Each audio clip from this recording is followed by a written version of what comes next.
welcome you back to my channel, Unapologetically Living Life After 50. Hey guys, welcome back. Today I'm just sitting here in my ladies' den slash kids playroom for my grandson. It was my ladies' den. I was looking forward to that.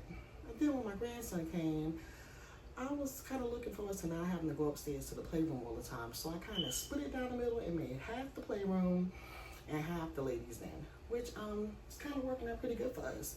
Slash workroom, as you see some of my workout stuff that I bought for TikTok that I like to get on and do what I do. But today, I was thinking about talking about why turning 50 was the best thing that ever happened to me. Ooh, 50 has been a time. It's been a time.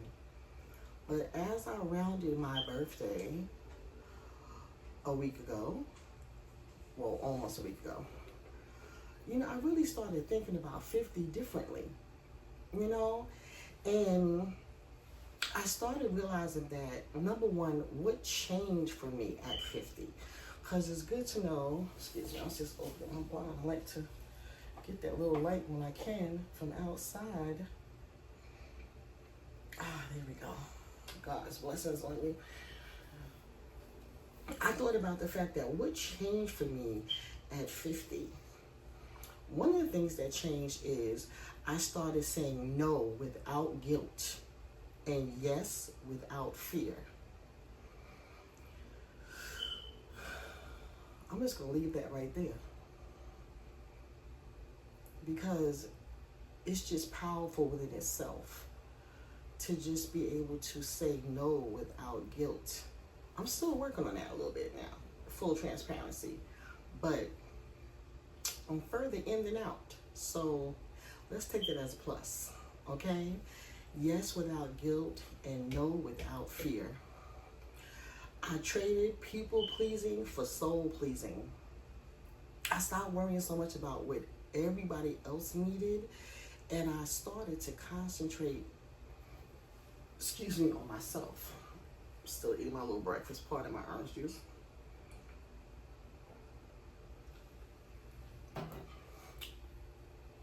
I started really focused on that. I realized that my stretch marks are just glitter from the inside. I don't have many. I was blessed.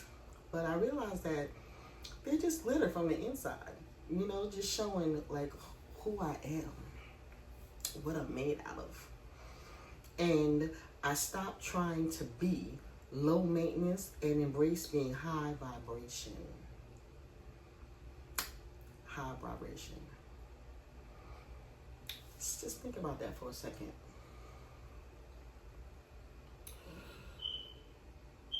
Now, what did I gain from being 50? I gained confidence that doesn't need validation. I no longer am waiting for someone to tell me that I'm good at something or tell me that I could do something. I know who I am. Okay? And friendships that feel like exhaling.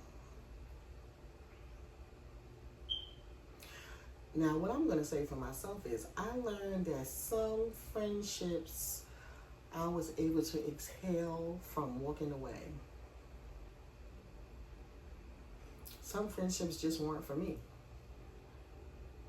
And that kind of came with the people-pleasing part. Yeah, I'm going to kind of leave that right there. I gained a body that I honor, not battle. I stopped worrying about if the breast droop a little bit.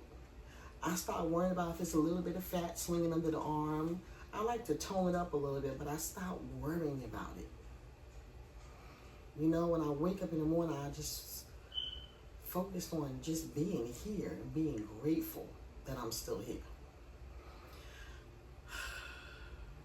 That's real. That's real. And I also gained a voice that is bold, funny, and full of wisdom. Bold, funny, and full of wisdom.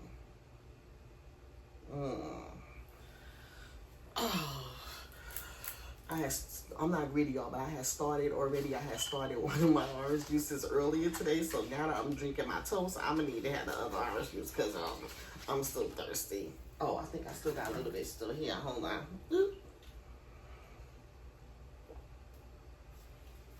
I'm a mess, y'all. I'm gonna tell you the truth. All right. Something else I gained is that healing isn't linear. Healing is not something that you could put a time on. You can say, "Oh, I'm gonna take 3 months and heal. I'm gonna take 6 months and heal. I'm gonna take 30 days and heal. This week I'm healing." Healing is a process, a timeless process. It could take years to heal. It could take decades to heal. Sometimes it takes decades before you even realize that you need healing. So you can't put a time on healing, okay? But it's like a wound. So you have to realize that if you're healing from something and while the wound is scabbing, the wound gets picked again, you pretty much back to square one again sometimes. And sometimes that gets disappointing, gets depressing for people, and they just give up on the healing process. But I'm here to tell you, don't give up on the healing process. You know, continue to heal. Okay? Also, I realized that joy is a radical act. It really is. Like, it's so big. A lot of people are scared to have joy.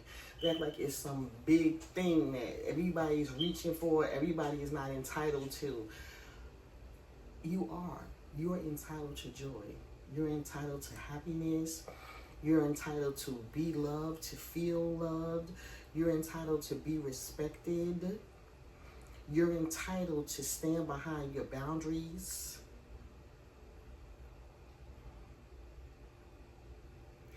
And I also realized that I'm entitled and I'm allowed to change my mind, my hair, and my entire life if I want to. Unapologetically. I'm entitled to that. So with that, I'm going to leave my final thoughts. So if you're listening to me and you're over 50, welcome to the glow up. If you're younger, take notes.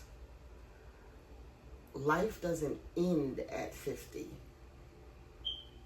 It begins with sequence, sass, and sacred boundaries. Secret, sass, and sacred boundaries. Just think about this, guys. Just take a moment for yourself and just think about what I've said today. Play it back. All right? This is Unapologetically Living Life After 50. And baby, we're just getting started. If you like what you've heard, please take a moment to like, comment, and subscribe. I'll be putting up new posts every Thursday. Okay? Bye-bye for now.